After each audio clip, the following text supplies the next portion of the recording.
Hi guys, welcome back. This is Eric Lowe from Swordwind Historical Swordsmanship, and in today's video we're going to be doing a reference for the names of Bolognese cuts and thrusts.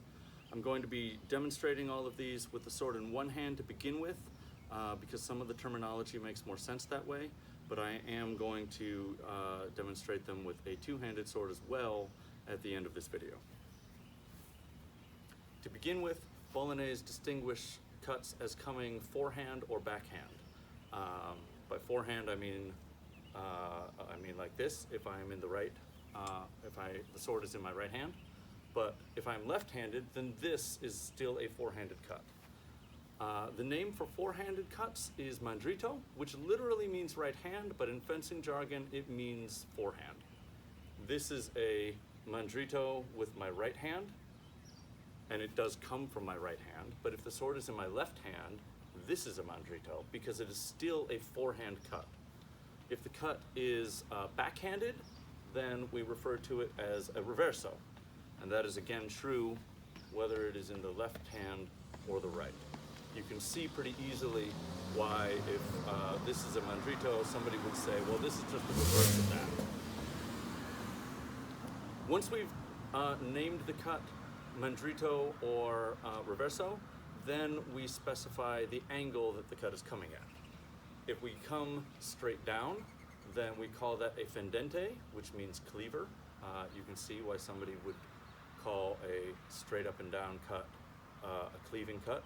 In principle, there is such a thing as a Mandritto Fendente and a Riverso Fendente, although in practice, straight up and down is straight up and down. Then we have descending diagonal cuts, and those are called Squalimbrato. Squalimbrato, I am told in super dialectical Italian, means cheeking, so imagine you're kind of giving somebody Princess Bride scars on their cheeks with this cut. If it's coming forehand, then it is a Mandritto Squalimbrato, and again, that is true regardless of which hand the weapon is in. If it is coming backhand, we call it a Riverso Squalimbrato. Again, regardless of weapon hand. If somebody just says in Bolognese, give me a Mandritto or a Riverso, they're referring to a Squalimbrato. This is the most obvious way to give a forehand cut to most people, and this is the most obvious way to give a backhand cut. If the cut is horizontal, then we call it Tondo, which means round. You can see why somebody would call these round cuts. We have the Mandritto Tondo coming forehand, again, regardless of which hand the sword is in. And we have the Riverso Tondo, again, of course, regardless of hand.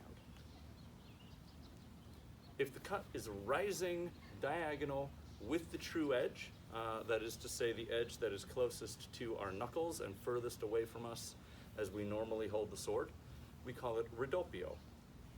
You can sort of see why somebody would call this rising diagonal cut a Ridoppio, because Ridoppio means redoubled.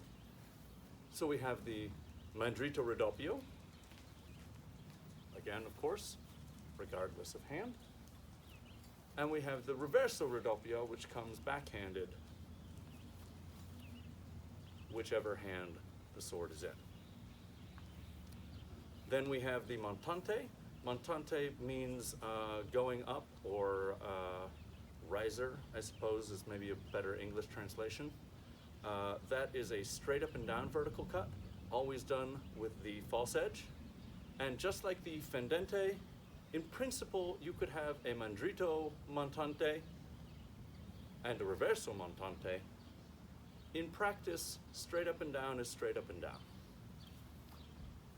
Then we have a couple of sort of special case names for Bolognese cuts. The first is that sometimes we do not cut all the way down so that the point is towards the ground. Occasionally, especially with one-handed swords that don't have some sort of shield or other companion weapon, we want to cut so that the point is forward. if we, this follows all of the same lines, all of the same cutting angles as what we call the full cuts, but these half cuts or mezzo cuts end with the point forward.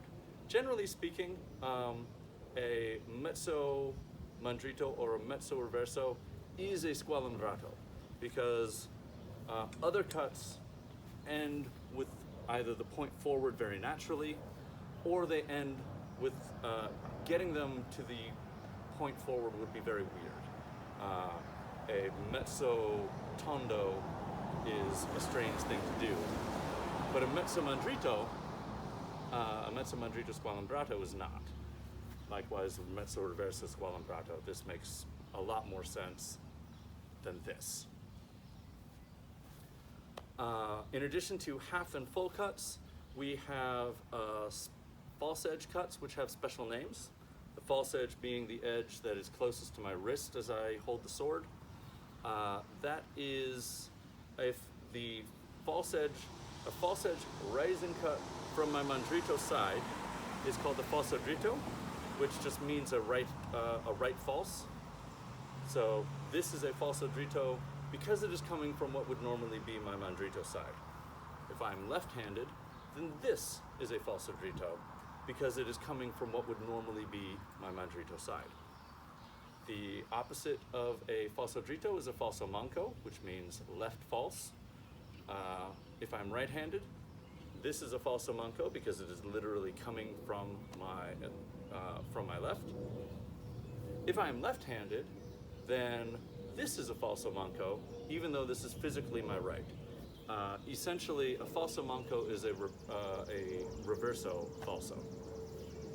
Lastly, in cut terminology, we have the wrist cuts, and these are called Tramazzoni. A Tramazzone is a cut which is thrown by wheeling the sword, and these can also be either Mandritto or Riverso. So here's a Mandritto Tramazzone, here's a Riverso Tramazzone. The one thing that is kind of funny about Riverso and Mandritto Tramazzone is that there are always two ways to throw them. So I can throw a Mandritto Tramazzone by dropping my sword outside to my right, and then here's my forehand cut coming from my Mandritto side. But I could also, if I wanted to, dip my sword to the inside, skim past my own face, and look, here I am still throwing a Tramazzone from my Mandritto side. Similarly, actually let's do that in the left hand. I can prepare it to the outside like that, but I could also skim my own face, and here is again a Mandritto Tramazzone. I can throw a Riverso Tramazzone in two ways as well. I can kind of wheel it to my inside, to my left, like that, but I could also wheel it to my outside and skim my own face again, and here I am throwing a Riverso Tramazzone. I can do a Riverso Tramazzone on my left hand that way, but I could also do it that way. There is no special Bolognese terminology for one of these or the other. At Swordwind, we generally say outside preparation or inside preparation, or sometimes just outside and inside. If the sword is in my right hand, my outside is over here, and my inside is over here. So this is an outside Mandritto Tramazzone, and here is an inside Mandritto Tramazzone. In my left hand, outside Mandritto Tramazzone, or inside Mandritto Tramazzone. Bolognese terminology itself in our texts generally doesn't distinguish. You are intended to figure out which way to throw a Mandritto or Riverso Tramazzone is intended just from the tactical context of the action. Okay, now let's talk about thrusts. Thrust terminology is pretty simple. If the thrust is rising from my Mandritto side, underhand, we call it a Stoccata. And that is again true regardless of which hand I am throwing my thrust from. If it is coming from my Riverso side, but still rising rising, then underhand, that is, then we call it a Punta Riversa. Punta Riversa in my right hand, Punta Riversa in my left hand. If it is descending from overhead, we call it an Imbroccata. Again, of course, regardless of hand. And those are our three special thrust names in Bolognese. Every now and then you will be told to thrust some other way, but it will just be described without some kind of particular fencing jargon. Now I'm going to put down the side sword, pick up a two-handed sword, and we're going to go over all of those again. So, we have the Fendente, and with a two-handed sword, the distinction between a Mandritto Fendente and a Riverso Fendente is especially strange, because most of the time I am simply literally coming straight down from over my head. We have the Mandritto Squalimbrato, or the Riverso Squalimbrato. We have the Mandritto Tondo, and the Riverso Tondo. We have the Mandritto Ridoppio, and the Riverso Ridoppio. You'll notice that the cut names here are denominated by my dominant hand. This is obviously a forehand cut for my right hand, but it's really a backhand cut for my left hand, and vice versa. When we're dealing with the sword in two hands, we key off of the fence's dominant hand, whether that is right or left. We have the mezzo Mandritto, or the mezzo Riverso, ending with the point forward. We have the Falso Dritto, or the Falso Manco. And then we have the Tramazzone. You can do Tramazzone the same way as with the side sword. So I can do an outside Mandritto Tramazzone like that, or an inside Mandritto Tramazzone like that.